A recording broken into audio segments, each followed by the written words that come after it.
So that said, we'll just look at a little bit of the history, because I think it's important to understand where this all fits in. So the ancient Greeks, of course, lived in the area that is now modern Greece, but also modern Turkey. Anatolia is a very integral part. The islands of Greece are a very integral part of that Hellenic identity. The ancient Greeks called themselves the Hellenes. So it's the Hellenic culture, the Hellenic religion. Hellenismos is the name of the religion that they practiced. But it kind of, as a religion, it wasn't defined. It was just, this is what we believe. This is who our gods are. In the same way, the Romans had their own gods. And, of course, all of you no doubt know that there are strong correspondences between the Greek gods and the Roman gods. Everyone knows that Zeus is the equivalent of Jupiter and Athena is Minerva, etc. And there's just one little bit of misinformation that I think it's important to clarify right now, is that the Romans didn't just adopt the Greek religion. The Romans already had a Roman religion, which is called Religio Romana, which was of the Italian peninsula.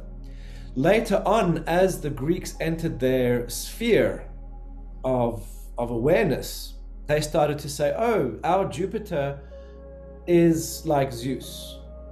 And then as the Romans became more immersed in Greek culture, they started to maybe add or borrow some of the stories to fill out their own mythology. So Roman religion and Hellenismos are different religions, but they come from the same Indo-European sort of stem. So the other Indo-European religions are the Iranian religions, the ancient pagan religions. Hinduism, of course, is the main one, which is still very much alive today, and there are many correspondences between the Greeks and the Romans. Just as a matter of interest, in ancient Greece, after Alexander the Great conquered parts of India, the Indians actually built and had some temples in Athens. So Hinduism was already present in Athens 2,000 years ago. So there was this very strong cultural sort of interpollination. And then some of the other Indo-European religions are, of course, the Nordic religions, the Celtic religions. All of those peoples of Western Europe were Indo-European, except for some of the native peoples who lived there before the Indo-European expansion. So apart from the Western side, the European side, then of course the Indo-Europeans spread into and influenced India, and then into Iran as well. But that was very, very long ago. And it's still kind of a mystery as to who were those original Indo-European people. People sort of say they're from around the Black Sea, southern Russia, modern Georgia, Armenia, parts of Turkey, and then they sort of spread. So before the Indo-Europeans, of course, there were other religions and other cultures. The Etruscans are one of them. The Etruscans were right next to the Romans as a civilization, but they spoke a language that is not Indo-European and that has not been deciphered yet. And of course, they had strong influence on the Romans, but they were very different. And there were many of these other cultures that had been conquered over the years by the Indo-Europeans. So some of these pockets remained in different places. And no doubt some of the local cults are survivors of this kind of Indo-European religious expansion. So those Indo-European religions obviously are an easy match when it comes to correspondences, because they come from a common place. And maybe it was about 5,000 BC that there was some sort of split But it was around 2000 BC that the Minoan culture of Crete was at its peak. And that is the first kind of evidence of sort of what can now be called the Hellenismos religion, the Hellenic religion. Of course, at that time, the Babylonians were very prominent and important, and the Egyptians were very important, but they were a different group. They were more the Semitic group. So this Indo-European group first kind of made itself seen in Crete, and then afterwards in Mycenae. So these early Hellenic religions had certain gods and goddesses that survived, and some of those are Zeus. And Zeus was born in Crete in mythology, which is always a clue. The goddess Aphrodite was born in the island of Cyprus, and she was born independent of the other Titan gods, which I'll talk about later. So that also speaks of a sort of a very ancient presence, that she was kind of incorporated into the bigger Hellenic picture. And then the two other gods and goddesses that are very important, that kind of seemed to exist before the Indo-Europeans, was the god Dionysius or Bacchus, and the goddess Artemis. So Dionysius is the god of ecstasy, he's the god of wine, but it's not so much wine. I believe that he's the god of altered states of consciousness, the ecstatic state, the state of communing with the divine, and he's also the god of fertility and vegetation. So of course that's very fundamental to the very ancient people. So in this way we can start to sort of create a religious archaeology. What were the oldest gods? How did they reflect the oldest cultures and their ways of thinking? So Dionysius is one, and he was widespread. There are different examples of him pre-Indo-European in different parts of Europe and the Middle East. And of course, he is related to Shiva, the Indian god, the Hindu god Shiva. And Shiva remains one of the most popular and fundamental gods in the Hindu pantheon. So Shiva and Dionysius are very similar gods. So they go back to kind of the most ancient layer of Indo-European or pre-Indo-European religion. And then Artemis is the other one. She is the goddess of the forests. Her totem animal is the stag, and she is the huntress. She has the bow and the arrow as her symbol. And there are different examples of her in different sort of manifestations, also in different cultures. Not much is known about the Georgian religion, for example, the Georgia on the Black Sea, not Georgia in the US. So this Georgian religion had this goddess who was very related to her, and not much is known about that ancient Georgian religion, but she remains as a key figure in that religion. So of course, for the most ancient people, fertility and the forests and hunting were of utmost importance. So they started to conceive of their gods and their goddesses in those ways. Then when we get to the Minoan culture in Crete, which is the first example of Hellenic religion, the main goddess there was the mother goddess, and she has different expressions and different names within Hellenic religion. Of course, Gaia is one of them. Gaia tends to be more the impersonal, transpersonal expression of the earth, of Mother Earth, and we'll talk about that later. But then we have Rhea, who's a Titan goddess, and I'll explain these different categories in a moment as well. We have Rhea, but Rhea is also Sibylla, and Sibylla is the mother goddess of ancient Turkey and Anatolia. So the first really important figures was the mother goddess, the Mother Earth, who brought sustenance. And the mother goddess could only be understood as this mother who feeds her children obviously to an infant, the mother is a goddess, but to adult humans, the earth that feeds us and provides us with abundance, then takes that step up into becoming more of a divinity. And so this goddess Sibylla is very powerful, very fundamental to those ancient religions. Later, with the later waves of different gods and goddesses and religions that came, they did become more sort of patriarchal, where Zeus became the king of the gods, but those earth mothers always remained. They never became eliminated. They were constantly there. And again, they just took on different names and expressions. Hera, as Zeus's wife, was more the queen of the gods and goddesses. Demeter was the earth goddess of agriculture, so she brought abundance through agriculture. Rhea, or Sibylla, was more the environment that regenerates itself and rejuvenates itself and brings life.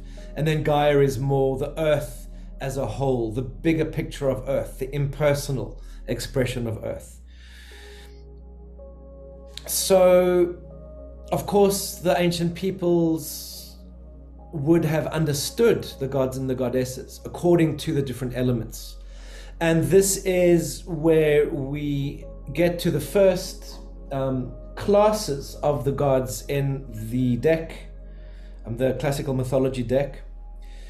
And we've got the different gods and goddesses here. We've got Gaia, for example, the earth mother. We've got Ether, which is the god of light. We've got Nyx, which is the goddess of night. And I'll talk about this in more detail later, but kind of first was Chaos, who's the goddess of the undifferentiated universe, of pure potential. Then comes Nyx, who is night, so it's that primal night. Out of primal night is born the divine light, ether, and the daylight. There was no connection to the sun and day at this point. It was just light and night at this stage. Then came Earth as the Earth Mother, who provides us with stability, with our lives, with our sustenance. But from the Earth Mother was born Uranus, the Sky Father. So he's the natural complement to her. Pontos, the god of the sea, is also a complement to Earth because the Earth is surrounded by the sea. And then there's the underworld, Hell, which is represented by Tartaros. He lives below her. So out of Earth, the Earth Mother sprang the sky, sprang Tartaros, and sprang the primal sea. And these gods, these first 9 gods, are called the protogonoi, which means the primal gods. So these are really the raw elements. And those were the raw elements that the very early people had to deal with. Surviving night, learning to make fire, understanding the earth and the sea and the different realms that they represented. And from there we go into the Titan class. And the reason why I'm kind of mixing the cards into the history here is because I believe that the next phase of the development of humanity, of spiritual understanding of the world, came with these Titans, which were more cosmic gods and goddesses. You have Hyperion, who is the god of the heavenly bodies, the moon and the sun, and his children with Urifiesa, who's the sky goddess. Their children are Helios, the sun, Selene, the moon, Eos, the dawn. So they relate to light and the different manifestations of light in the heavens. And then the parents of all the Olympian gods, which are the main gods that we know, Zeus and Demeter and Hera and so forth, their parents are Kronos and Rhea. And Kronos represents time, and Rhea represents, as I mentioned before, she's one of the earth goddesses. She's the environment goddess. And so what starts to happen with this next level of the development of human consciousness is the Titan gods and goddesses represent our understanding of our place in the world. They are the stars, they are the planets. The planets and the stars start to relate to the seasons. These people start to see the sun as related not only to night and day, but also to the seasons of spring, summer, autumn, winter. And then the regeneration that happens when the sun comes back, the new life that returns with spring. So that's a very profound spiritual concept of the rebirth in spring. And that is why the mystery religions became so important, and this concept of rebirth became so important, because every year people saw that life came back. Every winter things died down, but people had the hope of the next spring. And this, of course, is a circular time, a seasonal time. In a monotheistic mindset, there's kind of, you're born, you live your life, and then you die, and then if you're lucky, you kind of go to heaven. That's a linear time. There's not a cyclical sense of rebirth and redemption. Obviously, the people who followed those religions understood that there was spring, but spring wasn't a sacred thing. It was maybe more a celebration, or maybe just an experience of the world, but it wasn't kind of a godly thing in the monotheistic religions. So for the pagan religions, that spring every year was an opportunity to learn from the mistakes of the last year, to do things differently, maybe to sow your seeds differently, maybe to approach, if you're a nomad, maybe to take different routes or to go to different regions in order to have a better year. So that constant rebirth and recycle is very fundamental in I think all earth-based religions. It's the observation of what's happening in the world out there, and then internalizing that, and then starting to develop these personifications. So on the one hand, one can say the archetypes are personifications of impersonal principles. So later on, one of the goddesses of spring was Persephone, but Persephone was taken into the underworld. She was abducted by Hades. And then there's the whole story of Persephone and Demeter, her mother, being very upset by the loss of her daughter.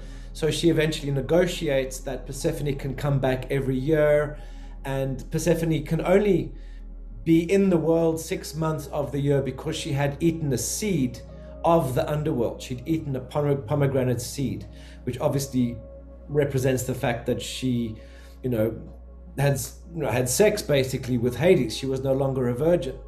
So when she returned in spring, she returned to being a virgin, and then she played out that whole story of winter going into the underworld and then being reborn again. So that story of Persephone became a personification, an explanation of that story of spring. So these Titans represent that next phase. And I would say the Titans probably came over with one of the early invasions of Greece, which was through the Anatolian Peninsula. Agriculture started cultivating certain plants. Agriculture started basically in what's modern Turkey. And, genetically, it's kind of proven that all farmers, going into Europe and into other places, and with the exception perhaps of China, which maybe had its own nucleus, those farmers from Anatolia, Turkey, moved into Europe and into India and the Middle East. Of course, there were peoples before, but they had a different relationship. They were maybe more, subsistence, level hunters and gatherers. And that's, of course, why the very early religions had the hunters as important gods and goddesses. Then later on, with this understanding of the seasons, the understandings of the seasons is fundamental to agriculture. It's not only, this, summer, winter, it's also about, when certain stars and constellations rise, that means that summer or spring is approaching. So that relationship between the constellations and here on Earth became very important.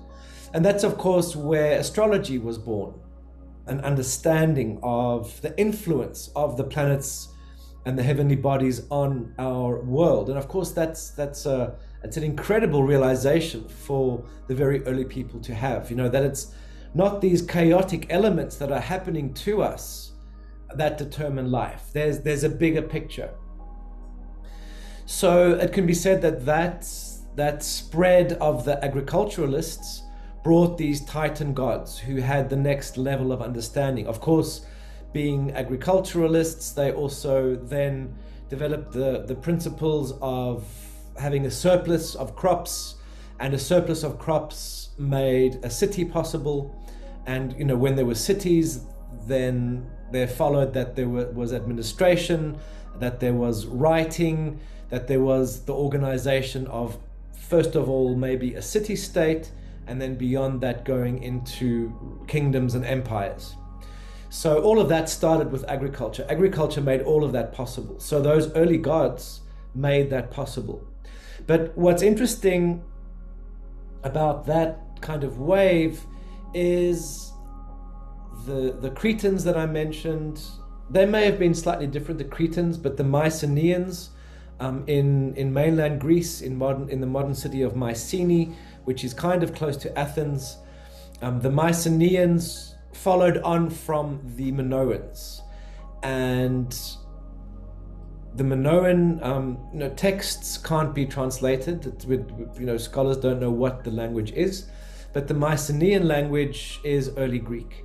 And that's where we start to see some of the familiar names, even though they're in a different form. We start to see the familiar names.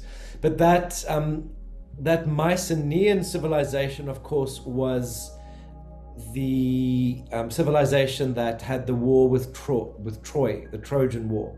And that war talks about this Greek kingdom asserting itself in terms of the city of Troy, which was very powerful. Troy is kind of close to Istanbul, on the Bosporus, at the entrance to the Black Sea. So that's very much on the Turkish side of the Mediterranean.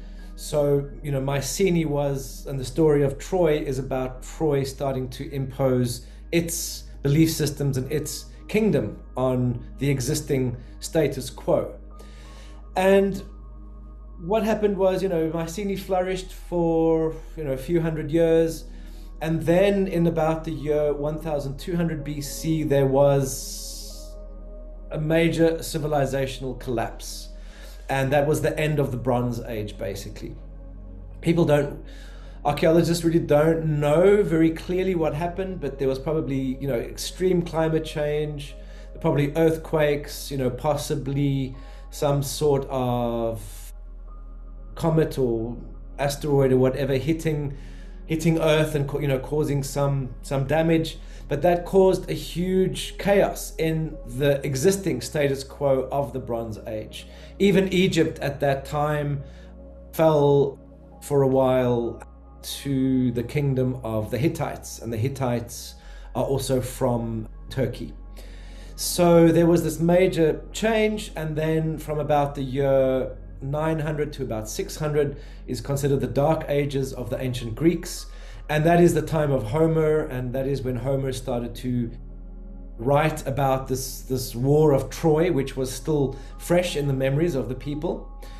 And that was also the time with that collapse of the Bronze Age. That's also probably a time where there were major invasions, most probably of the Indo-Europeans. And the Indo-Europeans were most likely nomadic peoples, and being nomadic, the fertility gods and goddesses, the agricultural side of things was less important. They were shepherds, and they moved around with their flocks, and that is where their wealth came from. Their wealth also came from conquering, other places. So they kind of came in. They brought their language, they brought their gods and goddesses, they brought their ways of life. But obviously, the places that they conquered influenced them. And some of the Olympians, which is the next category of gods, like Zeus and Hera and Athena and Hermes, they were brought with this next invasion, with these nomadic gods. But what's interesting about them, and I certainly don't think we should villainize them, is they brought the sky gods and goddesses. Again, being nomadic, they brought the sky gods and goddesses, but it was a different type to the Titans. The Titan world order was very rigid. And if you look at the art, for example, of the Egyptians and of the Sumerians and the Babylonians, it's very rigid. The human forms are very kind of stiff and stuck. Even the Minoans are the same. So after this change, these sky gods brought in a new dynamism. There was no longer this astrological rule by the Titans where everything was set, where everything was ordered. The Olympians, and this is what's very unique with the Greek religion, is they brought this concept of questioning, of personality, of individuals as opposed to a collective. So that is why we start to see these stories of the Olympians as being very human. They've got very clear-cut personalities, and they were gods that could kind of be influenced. A lot of the basis of Greek and Roman and other pagan religions was that if you made an offering and if you developed a relationship with these gods, they would return the favor and they would intervene and sort of help you in some way. So that was a big revolution in ancient religion. And the Greeks and Romans really do stand alone in the ancient world in terms of their conception of their relationship with the gods and goddesses, first of all, with philosophy, with questioning, not following dogma, but actually questioning things. And of course, that happened with the philosophers like Plato, Socrates, Aristotle, and beyond. And they developed psychological stories and plays. Before them, the myths were very much just like, this is how life is, this is how life developed. But the tragedies of the ancient Greeks were the first psychological examinations of human beings and of the motivations of the gods. And that is what allowed democracy to happen. That is what allowed freedom of thought to develop, where you didn't get punished because you questioned. You were allowed to question. And therefore that created a great flourishing of that civilization. And that was reflected in the gods and the goddesses. And as I said before, Plato questioned some of the beliefs of the people. He questioned some of the myths and said, this myth doesn't seem very just to me. So what would be just in this context? How can we create a system that would be more just? As one simple example. So there was this real revolution that happened about 500 BC until about 200 or 300 BC with the Greeks and the Hellenistic civilization of the Greeks.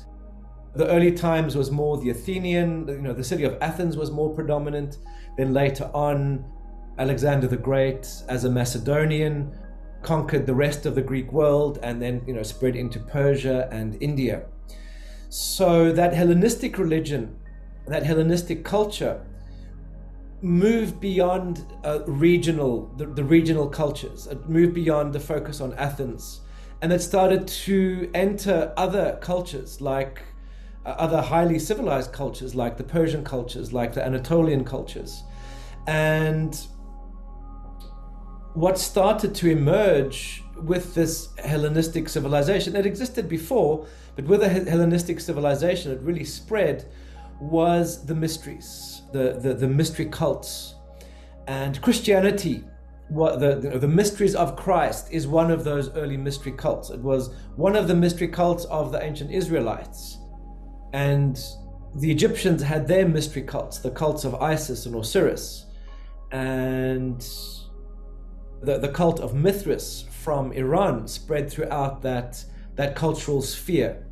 So all of these mystery cults differed from the, let's say, more standard religions of the time in that they offered salvation.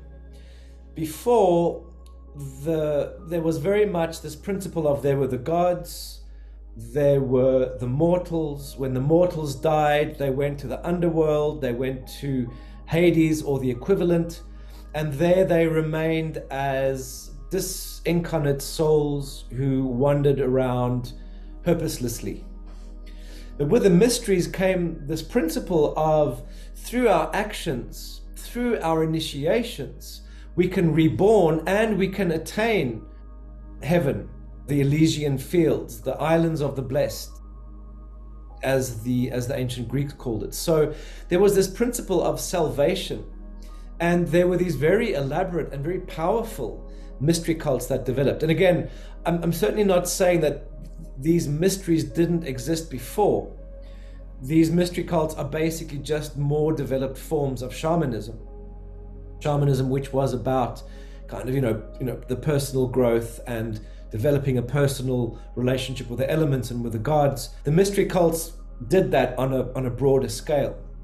So that period from about 300 BC to about 300 or 400 AD was a real time of the flowering of the mysteries. And as I said, Christianity was one of those mystery cults. It kind of happened to get to Rome, and it just kind of happened also by kind of random coincidences. It happened to be the cult that the soldiers liked the most, and because the Emperor Constantine in about 300 AD wanted to get the favor of the soldiers, of the military, he proclaimed that the empire was Christian, to get those people to support him.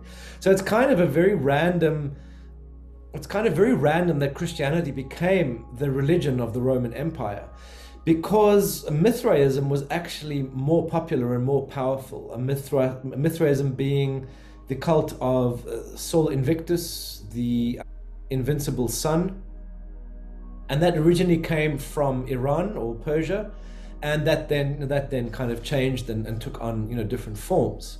But Mithras, the birthday of Mithras is the 25th of December, for example, and that just kind of got transposed onto Christianity when that became the official religion. So there were a lot of these mystery religions. There was a lot of syncretism in the Roman world, and I did kind of skip over that a little bit. But from the Hellenistic empire of Alexander the Great, very soon, at the same time, Rome was rising in Italy, and within 200 years, Rome had conquered most of the Mediterranean. So about the year 0, Rome was already controlled the Mediterranean, and then by about 250 it reached its largest extent, which was all the way to Britain, on the borders with Germany, all of North Africa or north of the Sahara, and Persia and so forth. So Rome not only spread its institutions, but of course kind of standardized the religion of the empire. And the Romans were very tolerant, actually, before Christianity. They said this is the state religion, but then we recognize that a local Celtic god, Liu, whatever, had a temple here, and we see Liu as being similar to Apollo, so therefore this is a temple of Apollo Liu, and the Celts would have continued worshipping it as Liu, but it maybe had a Roman architectural form. So that happened throughout the Roman Empire. So on the one hand there was this standardization, but on the other hand there was this tolerance, this understanding that the different pantheons kind of spoke to one another, influenced one another. So as the Roman Empire kind of started to crumble, as it became more and more difficult to hold it all together, there was kind of quite a decision. It was like a literal decision that was made by the emperors of, we can no longer tolerate all of these different religions and all of these different expressions of the gods. We have to do something desperate to hold it all together. So the first principle was that the empire is ruled by the emperor, and that the emperor is the representative of God, and that was chosen to be Jesus Christ. And so that's one of the reasons why Christianity was really chosen, is because it was a monotheistic religion, and the chosen son was, by implication, the emperor. So that was a way of keeping all of those people together. And then, of course, after about the year 380, paganism, the ancient religions, were outlawed, and the temples were closed. The mysteries of Eleusis were finally shut down in about the year 500. So some of the pagan religions still continued a little bit, obviously, as the Roman Empire crumbled. But then, by about the year 900, the whole of Europe had been converted. Obviously, North Africa and even the Middle East was Christian until about the year 700 with the rise of Islam. So it's only in about the year 700 that Islam entered sort of, the Arabian world. And that was a different version of the Abrahamic religion that then kind of conquered the eastern side. And that, of course, caused a big split in the Mediterranean between Christianity and Islam. And then, of course, the split between Russian Orthodox Christianity and Western Christianity. The Eastern Orthodox Christianity, which was the Christianity of the capital of the Eastern Empire, which was Constantinople. In about the year 350, the city of Rome was no longer the capital, or was one of the capitals. The second capital was Constantinople in Turkey, and then the empire got split in two, and then the Western Empire crumbled. Western Europe kind of crumbled and fell apart, got invaded by the barbarians, and the Eastern Empire remained Orthodox and was kind of whittled away until about the year 1453. So that Eastern Orthodox religion, which was based in Constantinople and then later Russia and other Slavic countries, is a lot more mystical. It's a lot more of a mystical approach. It's got a lot more pagan elements that were just kind of incorporated into the religion. Whereas in the West, in Rome with the Pope, the religion became more literalist. It was more about the dogma, it was more about the ritual than it was actually about the mystical aspect. So, that split in itself was a big split in Christianity. But the pagan religions kind of lived on, especially in the forms of the saints. And, we've got all of these different saints in Christianity. Some of them are more or less historically accounted for. Others are not. Others just rose from popular religion.